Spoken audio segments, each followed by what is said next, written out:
नमस्कार, मैं हूं अविनाश पांडे और आप देख रहे हैं डीटीवी भारत बुलेटिन की शुरुआत। बिहार में कोरोना को लेकर जो अपडेट आ रही है उसके लिए करेंगे। आपको बता दें कि बिहार में कोरोना के कारण लोगों की मौत के बाद मृतक के परिजनों को अनुग्रह अनुदान के लिए 300 करोड़ की स्वीकृति मिली है।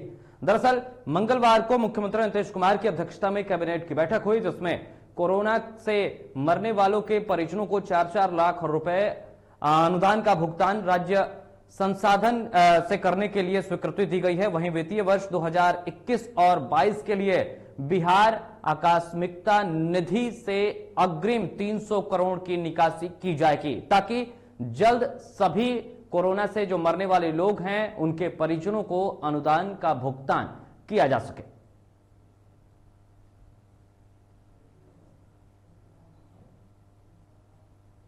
और चलिए जरा इस वक्त की बड़ी खबर का रुख कर ले रहे हैं और इस वक्त की बड़ी खबर देश में कोरोना के आंकड़ों को लेकर आ रही है। देश में लगातार संक्रमण के दर में गिरावट नजर आ रही है। तो देश में लगातार कोरोना के संक्रमण में गिरावट दर्ज की जा रही है। तो बड़ी खबर आपको बता रहे हैं, जहां पिछले 24 घंटे में 92,596 नए मरीज मिले हैं। वहीं मौत के आंकड़ों में भी कमी आई है। तो लगातार इस तरीके से स्थितियां सुधरती हुई नजर आ रही है। पिछले 24 घंटे की अगर बात कर ले तो 2219 मरीजों की मौत हुई है। वहीं अगर अब तक एक्टिव मरीजों की बात कर ले या ठीक होने वाले मरीजों की बात कर ले तो पिछले 24 घंटे में 1,62,664 लोग ठीक होकर अपने घर वापस जा चुके हैं। वहीं एक्टिव मरीजों की संख्या 12,31,415 हो गई है। तो यह स्थिति है देश में कोरोना की। कोरोना के जो संक्रमण दर है उसमें लगातार गिरावट नजर आ रही है और ये राहत भरी खबर है। और अब जो आंकड़े आ रहे हैं वो 1 लाख से नीचे आ रहे हैं। 92,596 नए मरीजों की पहचान पिछले 24 घंटे में हुई है। वहीं देश में मौत के आंकड़ों में भी गिरावट दर्ज की जा रही है। जो आंकड़े कभी 4,500 के पार जाया करते थे, अब वो 2,000 और उसके आसपास आकर सिमटते हुए नजर आ रहे हैं। 2,219 मरीजों की मौत पिछले 24 घंटे में हुई है।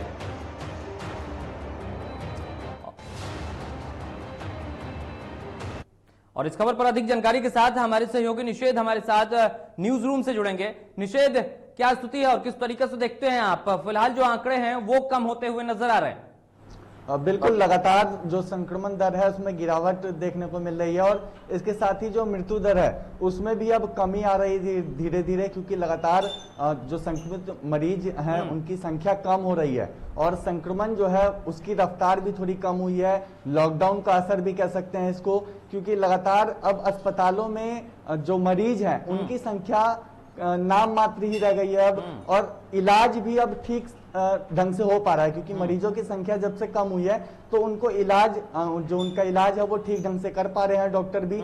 और लगातार जो स्थिति है वो बिहार में भी ठीक हो रही है और देश में भी ठीक हो रही है। देश की अगर बात करें तो देश में भी जो मृत्यु दर था वो पहले नहीं थम रहा था, लेकिन अब जो मृत्यु दर है वो देश में भी थमा है और जो संक्रमण की रफ्तार है वो उसमें भी कमी आई है। इसके साथ ही बिहार की बात करें तो अब अनलॉक की प्रक्रिया भी शुरू हो गई है, कुछ रियायतें भी दी गई हैं। तो इस दौरान अब जो पब्लिक है उनको समझने की जरूरत है कि किस तरीके से संक्रमण की जो रफ्तार है उसको और कम किया जाए। जी, मतलब इसमें अभी भी पब्लिक एक बहुत बड़े रोल में है। अगर लोग नहीं चाहेंगे तो स्थितियां नहीं सुधरेंगी, लोगों को और अधिक सुधरने की जरूरत है। आपको नहीं लगता निषेध कि अभी और ज्यादा सतर्कता बरतने की जरूरत है, क्योंकि अभी आंकड़े कम हो रहे हैं? अगर हमने अभी सतर्कता बरती तो यहाँ आंकड़े और कम होंगे। अगर हमने अभी ढिलाई बरत दी, अगर हम इसी तरीके से बिना मास्क के सड़कों पर निकल गए, सोशल डिस्टेंसिंग का पालन नहीं किया, तो ये आंकड़े फिर से बढ़ सकते हैं। बिल्कुल, अभी सतर्क रहने की जरूरत है, लोगों को भी समझने की जरूरत है, क्योंकि अगर अभी ढिलाई करते हैं तो आने वाले समय में इसका हर्जाना भी भुगतना पड़ सकता है। क्योंकि अगर लोग समझेंगे, अभी सोशल डिस्टेंसिंग का पालन अभी भी लोग वैसे ही करेंगे, अभी भी लोग ये समझ के जिए कि हाँ अभी भी बिहार लॉकडाउन में ही है और जिस तरीके से नियमों का पालन किया जा रहा था लॉकडाउन के दरमियान, उसी तरीके से अभी भी पालन किया जाए। और समझने की तो बहुत जरूरत है, मास्क का उपयोग करने की जरूरत है। और साथ ही साथ जो दुकानें अब खुल रही हैं तो दुकानों पे कहीं ना कहीं भीड़ का माहौल बनने का अंदेशा भी है। तो वहां पे लोगों को समझने की जरूरत है कि अगर वो मार्केट में खरीदारी करने के लिए जाते हैं, किसी दुकान पे जाते हैं किसी चीज को खरीदने, तो वहां पे भी सोशल डिस्टेंसिंग का वो ख्याल रखे और अभी भी वो नियमों का पालन करे, क्योंकि अभी कोरोना गया नहीं है। बिल्कुल जी। तो जिस तरीके से आप बता रहे हैं, चलिए जरा बिहार की खबर का भी रुख कर लेते हैं। जैसे कि आपने बताया, बिहार में आज से अनलॉक की प्रक्रिया शुरू हो रही है और अब जो दुकानें होंगी उनके खोलने का समय और बढ़ा दिया गया है। अब सिर्फ बिहार में नाइट कर्फ्यू है, लॉकडाउन को हटाने की बात कही गई। हालांकि अभी भी कई तरीके के नियम लागू हैं। सरकार ने जिस तरीके से 8 मई तक, माफ कीजिएगा 8 जून तक जो लॉकडाउन की मियाद को बढ़ाया था, अब वो खत्म हो गई है और अब आज से 9 जून है, आज से नई प्रक्रिया जो है वो शुरू हो रही है। अनलॉक की तरफ बिहार बढ़ रहा है और बिहार में लगातार रफ्तार जो है कोरोना की कम हो रही है। राज्य में लॉकडाउन लगने के बाद ही कोरोना की दूसरी लहर पर काबू पाया जा रहा है। वहीं एक बार फिर से राज्य में कोरोना के मामलों में गिरावट दर्ज की गई है। पिछले 24 घंटे में अगर बात करें तो 1,03,046 सैंपलों की जांच हुई, जिसमें से 711 नए पॉजिटिव मरीज मिले हैं। वहीं इसके अलावा पिछले 24 घंटे की बात कर ले तो 34 मरीजों की मौत हुई है, जबकि राज्य में एक्टिव मरीजों की संख्या 7,897 हो गई है। तो जरा एक बार फिर से न्यूज रूम चलते हैं। न्यूज रूम में हमारे सहयोगी निषेध हमारे साथ जुड़े हुए हैं। निषेध, स्थितियां ये हैं कि अब यहां से अनलॉक की तरफ बिहार बढ़ रहा है और अब जो है वो आंकड़े अभी भी 1,000 से नीचे आ रहे हैं। ये राहत बड़ी खबर है, लोगों को और सतर्क रहने की जरूरत।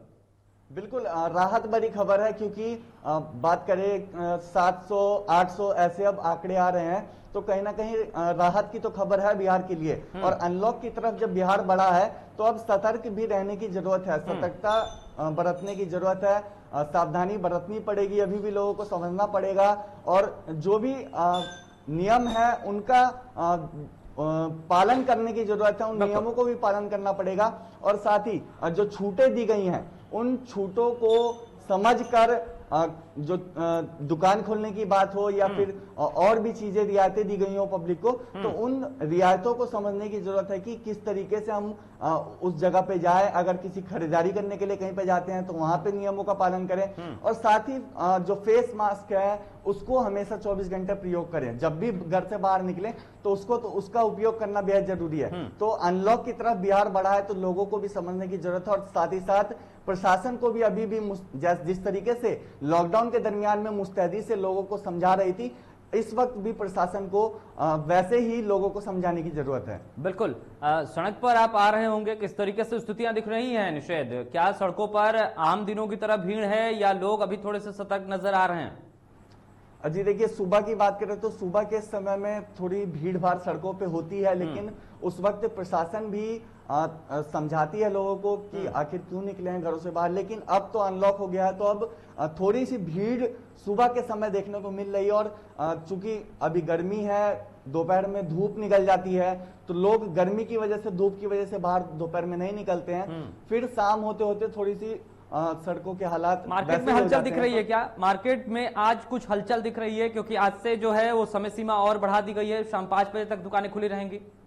जी बिल्कुल, मार्केट में हलचल है। अब लोग क्योंकि खरीदारी करने जा रहे हैं, अब उनको भी छूट मिल गई है, तो थोड़ी सी भीड़ कहीं कहीं देखने को मिल रही है। लेकिन कई ऐसे इलाके हैं जहाँ पे वैसा माहौल नहीं कुछ देखने को मिल रहा है, लेकिन कई इलाके हैं जहाँ पे भीड़ जैसा माहौल है खरीदारी करने के लिए। दुकानों पे भी या सब्जी मंडी की बात करें तो वहां पे लोगों से एक ही अपील है कि समझिए, अभी भी सतर्क रहिए, जागरूक रहिए, क्योंकि अभी कोरोना गया नहीं है। बिल्कुल, तो अभी कोरोना गया नहीं है, सतर्क रहिए, सजग रहिए, ये बहुत बड़ी बात कही है निषेध आपने। फिलहाल तमाम जानकारी के लिए आपका बहुत बहुत धन्यवाद। तो ये थे हमारे सहयोगी निषेध, जो अधिक जानकारी दे रहे थे कि किस तरीके से बिहार में स्थितियां हैं, किस तरीके से कोरोना की स्थिति है, किस तरीके से देश में कोरोना की स्थिति है। हालांकि आंकड़ों में लगातार गिरावट दर्ज की जा रही है, जो संक्रमण दर है उसमें लगातार गिरावट दर्ज की जा रही है और ये राहत भरी खबर है, लेकिन इसमें अपना ख्याल रखना बेहद जरूरी है।